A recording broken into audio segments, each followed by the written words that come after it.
I'm calling for a constitutional amendment called No One is Above the Law Amendment. Each of us is equal before the law. No one is above the law. The American principle that no one is above the law was reaffirmed.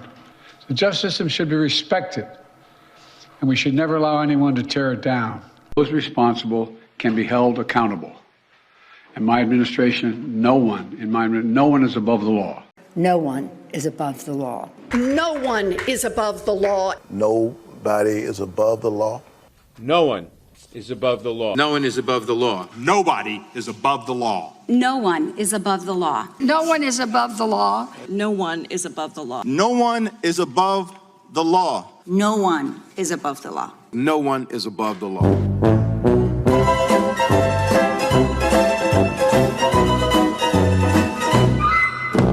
Will he pardon his son? No. His son, Hunter, is also up for being sentenced next month. Does the president have any intention of pardoning him? We've been asked that question multiple times. Our answer stands, which is no. I'm extremely proud of my son, Hunter. He has overcome an addiction. He's one of the brightest, most decent men I know. And I am satisfied that I'm not going to do anything. I said I abide by the jury decision, and I will do that, and I will not pardon him. All right, y'all. So in case you hadn't heard the news yet, Biden just made his final act of corruption by pardoning his crackhead son. So all that chin boogieing about no one is above the law that these evil machine minions have been spouting off about, well, apparently, if you get high enough like Hunter, then you can, in fact, be above the law here on Earth. Never mind all the taxes he's evaded, illegal firearms purchased, white substances snorted off of desks in the White House. Nothing to see here if you're one of these hypocritical dirty Dems, then you're free to go. All you got to do is get you a big guy mob boss and the justice system won't be able to touch you. Can y'all imagine if this was one of Trump's sons he was granting a pardon? These disconnected brainstem liberals would quite literally lose their simple minds. I bet you they'd try to delete our president or maybe try waging lawfare over some wonky charges. Oh wait, they already tried and failed at those too. Now, I'm hoping once Trump, Kash Patel, and this next administration gets into office come 2025, we see the smackdown getting laid and people getting thrown in prison. At the very least, we need to see the J6 victims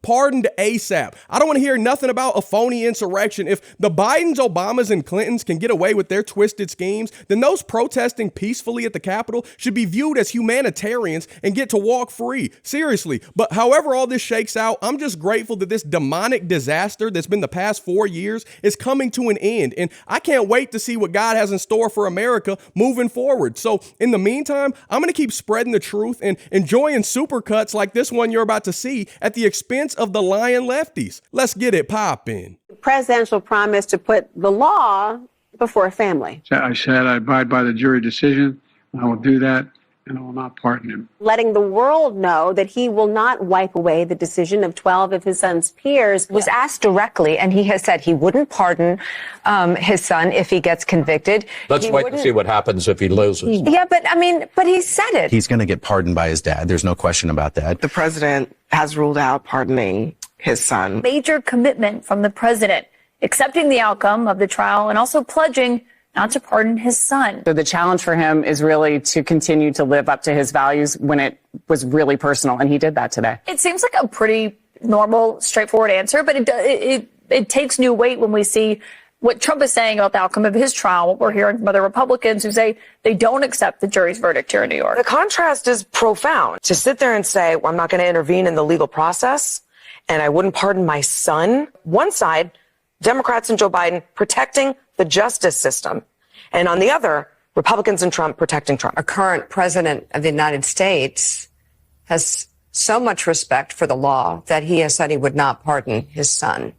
I mean, again, it's all about the contrast. President Biden saying, I will respect whatever this jury decides versus Donald Trump after he was convicted on 34 counts, saying the entire system is rigged against him. Their latest attack has been that Joe Biden has politicized and weaponized the DOJ, right? That was the whole argument around Donald Trump's conviction.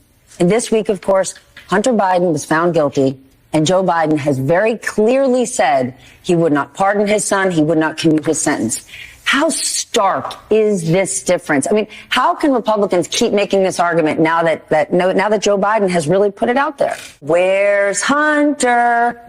And he stood there in a courtroom, flanked by his family, and he's accepted his sentence. He is not pardoning his son, which he could do. These are federal charges. Right. He is not doing that. He is not doing it because he is living what it means to have a rule of law in this country. Yeah. And then if you want to know if he believes it, you could actually see what is happening with his own son. The president, Anderson, has been really clear that he is going to accept the outcome of the trial no matter what happens. So Joe Biden's gotten asked about, talking about law and order. He's gotten asked if he would pardon his son. He has said no. On the other side, you've got Donald Trump, who has said that he will pardon the January 6th insurrectionists. Yeah. They're not even his sons. They're just sons of bitches. Washington said, I am not running again because he understood the self-restraint was absolutely essential to this country so you don't have a king. He did not pardon his son. He did not order the Department of Justice to say, don't prosecute my son. So impressive. Could have ordered the Justice Department to halt the prosecution of Hunter Biden, according to this court. Everyone understands he's a decent man. I think Joe Biden has a chance here to stand up for the rule of law, to say the law is the law, no matter who it is, no matter if it's Trump or Biden. And remember, part of Trumpism's dangerousness is that it tears down institutions, important institutions of our democracy. So there is an opportunity here for Biden to say, the jury found him guilty. This is how it's supposed to work. Period, paragraph, end of story. Have you ruled out a pardon for your son? Yes. As I said last week, I will accept the outcome of this case and will continue to respect the judicial process as Hunter considers an appeal. The president said he won't touch it. He said he's not going to pardon his son. And it seems that Merrick Garland let it go through. How can the Justice Department be weaponized against Trump when all of that is happening? Democrats stand for the rule of law. Remember, law and order. And we've been saying that Trump's not above the law. Hunter Biden's not above the law. No one is above the law. And it is amazing to see the stark contrast between how Democrats handled today and how Republicans handled this whole thing over the last couple of weeks. For years, these conservatives have been crowing about a politicized Justice Department, Biden politicizing it, and so on. What happened today? The Justice Department convicted the president's own son, his only living son. You heard the president say he would accept the outcome of the case. I know no other word for that, but presidential. He even went so far as to say he wouldn't pardon his son. That's how much respect he has for the system. The president has said that he will not pardon his son. What did you think of that?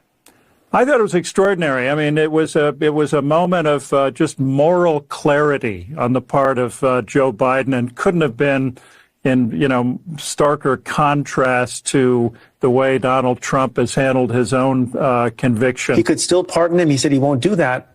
All of that conduct, given that it's his son, is kind of, we should pause for a moment and think about how unbelievable that is. In a million years, if the shoe were on the other foot and Donald Trump was facing the prospect of his son being prosecuted by a Biden, if I had been held over, a Biden holdover or Obama holdover prosecutor, not in a million years would that have happened. So, some of the people on the right, the people who support Donald Trump, are trying to cast this as some clever ops program. Yeah. Hunter Biden was found guilty by a jury of his peers, just like Donald Trump, because this is our justice system at work. The divide here is stunning, and it's a great reminder that one political party remains committed to the rule of law and the other doesn't. Joe Biden has already proven he's willing to stand up for the rule of law in a way that we could all never imagine Donald Trump to do. Pretty emphatic over the last few days that he does not plan to pardon or commute his son. What that really is him saying is, I don't plan to use the powers of the office, the powers of the presidency, to provide private relief for my family. In a sense, he's staking out a pretty bright line between being, as he says, a president and a dad. And that's not just an emotional expression. He's in effect saying, I don't think that I don't have a right, even if it's legal, and God knows it must be tempting, to use this power in a way that is not available to so many other Americans facing similar kinds of struggles. There's a kind of old school, sort of flinty core to his conception of how you are to be in the system, how you are to be as a person, a moral person, and ultimately how to contend with questions of power. One of the things that anybody who spends time around Joe Biden comes to know is that he's had this long-running focus on how much he is bothered by abuses of power. Will accept the verdict no matter what it is, and that he has ruled out pardoning his own son. Contrast that from what we hear from Donald Trump. And again, we have to underline, in no uncertain terms, President Biden saying, I will accept the outcome. I will accept what the jury decides here. That's the way our legal system works. And no, I will not pardon my own son if he is convicted. And the contrast is so clear in terms of decency and principle and transactional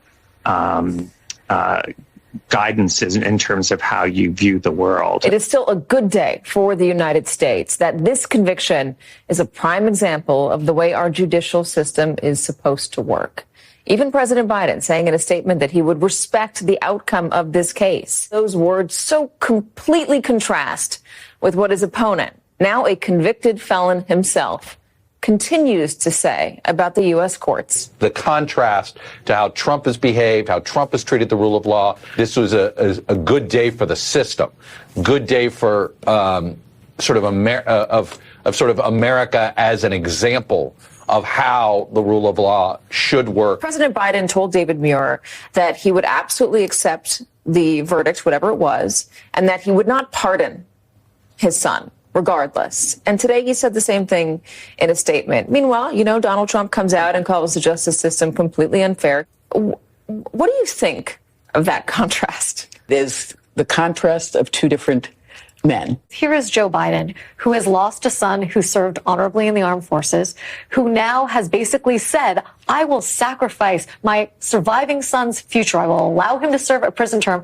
if that's what's determined, because that is what the rule of law demands. The president announces that he will not pardon his son. Do you think ordinary Americans give enough thought to how this system is a miracle, a gift to this country, a gift to democracy? Don't forget to hit that like button, subscribe if you're not already, ring that notification bell so you get notified anytime I post a new video. If you like what I'm doing over here and you want to show a little extra love and support, make sure you go check out our website down below in the description section. That way you can get all the awesome shirts and hoodies you see me wearing in every single video, as well as some pretty sweet tumblers and cups. They're all made by my smoking hot wife with tons of different designs to choose from. I like my clothes baggy in the winter, so you got a little extra room to move and groove. That's just what feels gooder than chicken to me, but we got all different sizes ranging from itty bitty extra small to big and hefty 5X, a bunch of colors. I guarantee we got something that you'll like, or at least a great gift for someone that you love. Outside of that, you can always show support by buying me a coffee, joining the Patreon community. You can become a member of the Gibson family here on YouTube by tapping that join button. All those links are always down below in the description section. By no means do you have to do any of that. Just showing up and watching my freckle face on your screens for a few minutes, I am greatly appreciative. I love y'all, and I cannot thank you enough for rocking with me throughout the years. I think I posted my first video on this channel 7-8 years ago, and you have literally changed my life, my family's life for the better. I just can't put into context how grateful I am for y'all. And I know we get into some tangents and some long rants sometimes, and I get fired up. That's how I like it, and that's how y'all seem to like it as well. But just thank you from the bottom of my heart. But until next time, I'll be praying for you. Godspeed. I'm gone.